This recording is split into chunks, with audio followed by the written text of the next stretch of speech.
here we have credit. Students are going to complete this. Believe me, they are. They're going to complete it, and they're going to, I think you're going to see a complete turnaround once this credit is offered.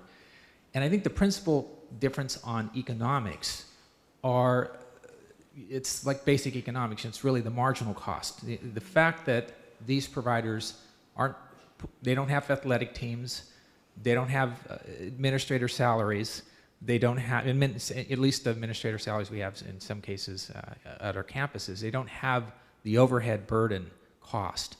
And so they can offer this in a completely economic way that in many cases rivals or equals, in some sense, let's say a community college fee structure that's say $46 a unit. I think probably the providers, if you kind of gave them that same structure, would probably offer it either lower or at least at that cost. And so I think you're going to find the difference is if you didn't burden UC and CSU with overhead rates, if the online folks could, Keith and others could just offer it in the pure way that our providers could offer it, it might be completely different and might be more cost effective, but I'm not sure that is going to be necessarily be the case. Yeah.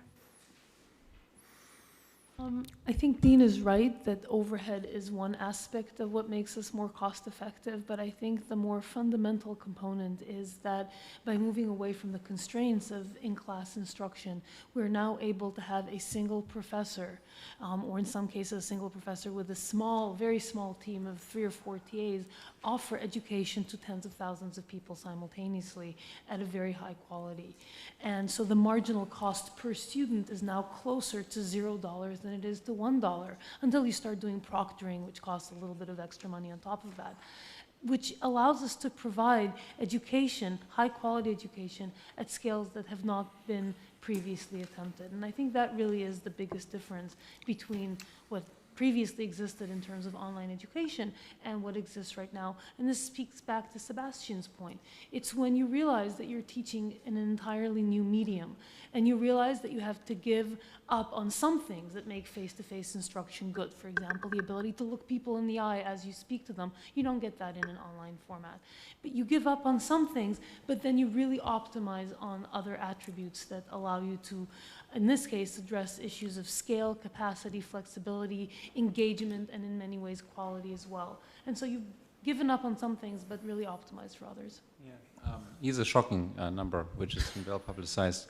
When I taught my artificial intelligence credit class at Stanford as a professor, simultaneously offered the online version, but the online version wasn't the lectures, it was more the exercises. But 170 out of 200 students preferred the online over the in-class experience. They preferred me on tape, so to speak. And I asked them why. They learned more. They ended up with a full letter grade better performance in the end, which was shocking, because I've been professing for many, many years in my life, and I never thought that anyone could do better than I could do in class. Obviously, I on tape do much better. But it's also symptomatic of the opportunities of this medium.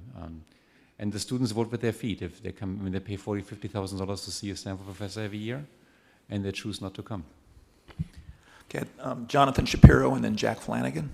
I always get a little nervous when someone who works for profit quotes Chairman Mao about letting 1,000 flowers bloom. So I have to posit the following, which is online is coming. It's a fact of all our lives. My 3 children who are not quite in college learn Algebra 1 from the Khan Academy more than the schools.